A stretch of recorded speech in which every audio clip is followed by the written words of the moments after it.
வணக்கம்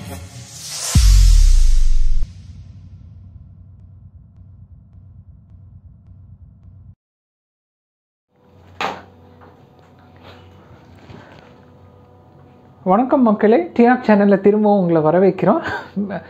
இந்த வீடியோவில் நம்ம 3M wax panel protection, internal cavity protection, அதுதான் உள்ள டோர் பேனலுக்கு உள்ளே இருக்கிற வேக்ஸ் ப்ரொடெக்ஷன் ப்ராடக்ட் பற்றி பார்க்க போகிறோம்.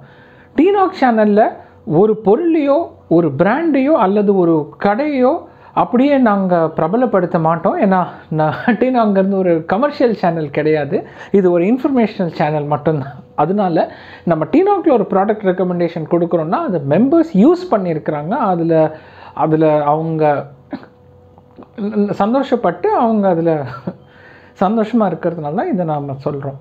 ஸோ இப்போ சென்னை அண்ட் தமிழ்நாட்டில் பார்த்திங்கன்னா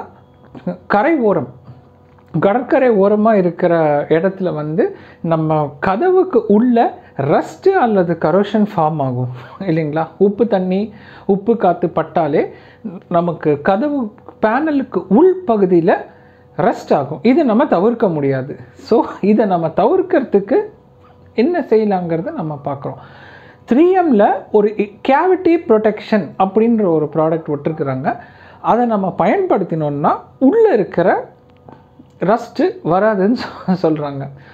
அது ஒரு டியூப் மாதிரி இருக்கும், ஒரு பேஸ்ட், ஒரு ஸ்ப்ரே மாதிரி இருக்குது. அந்த ஸ்ப்ரே நம்ம 4 கதவு, டிக்கி கதவு, பானெட் கதவு, இந்த 6 கதவுக்கு உள்ள பேனலுக்கு உள்ள, திரும்பவும் சொல்கிறேன், பேனலுக்கு உள்ள நம்ம அடித்து விட்டோம்னா இது ஒரு வேக்ஸ் மாதிரி இல்லை கிரீஸ் மாதிரி ஒரு லேயர் ஃபார்ம் பண்ணி ரஸ்ட்டு வராமல் தவிர்க்கும்.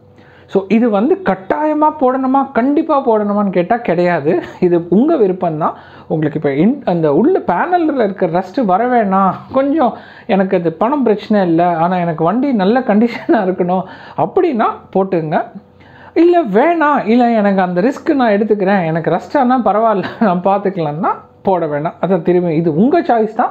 நான் இது தேவையா வலுக்கட்டாயமாக போட்டே ஆகணுங்கிறது கிடையாது, உங்கள் இது தான். எவ்வளோ விலையாகுது, எங்கே கிடைக்கிதுங்கிறது இந்த வீடியோவில் நான் மென்ஷன் பண்ணியிருக்கேன், பார்த்து தெரிஞ்சுக்கோங்க. அவ்வளோதான் மக்களே. இப்போ வாங்க அந்த ப்ராடக்ட் எப்படி அப்ளை பண்ணுறாங்க அப்படிங்கிறத நம்ம பார்க்கலாம்.